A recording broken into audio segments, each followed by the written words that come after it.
À chez Piron, on veut rendre l'IRM, qui est la meilleure technologie d'imagerie médicale qui existe aujourd'hui, accessible à tous.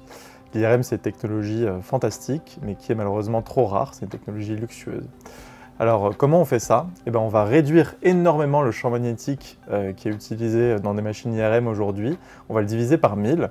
Et comme quand on divise le champ magnétique par 1000, la machine elle devient très légère, mais a priori on a beaucoup moins de signal avec lequel travailler. Donc nous, qu'est-ce qu'on fait?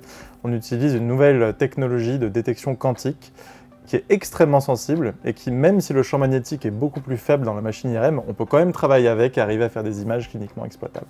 Alors cette technologie, elle s'adresse à toutes les personnes qui ont besoin de l'IRM, c'est-à-dire à peu près tout le monde. Voilà.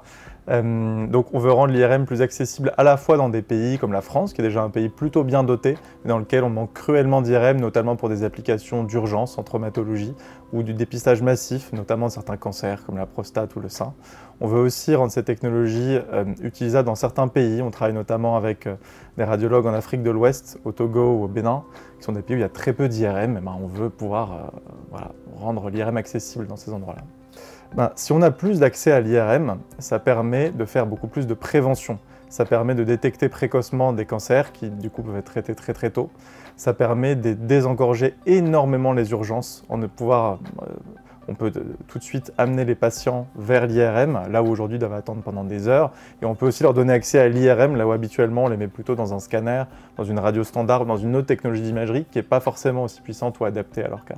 Au départ, c'est vrai que c'est juste une idée. Alors l'idée m'est venue aussi en discutant avec des collègues physiciens. Quand on commence un projet comme celui-là, il y a énormément de choses à mettre en place en amont. Notamment, il y a tout un partenariat scientifique à établir avec des laboratoires pour pouvoir nous donner l'expertise dont on a besoin. Il faut aussi lever des fonds. Il faut déposer des brevets pour protéger son idée. Il faut recruter, qui est quelque chose d'extrêmement complexe, surtout quand on n'a aucune expérience, comme c'était le cas pour moi au début.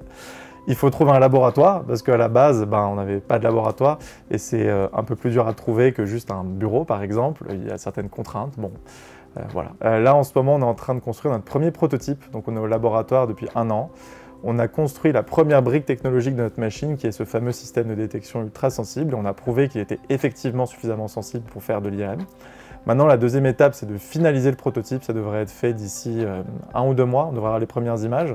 Et ensuite, on se donne 24 mois pour avoir des images de qualité suffisante pour pouvoir discuter avec des radiologues et de savoir quelle va être la première pathologie qu'on va pouvoir cibler avec notre technologie.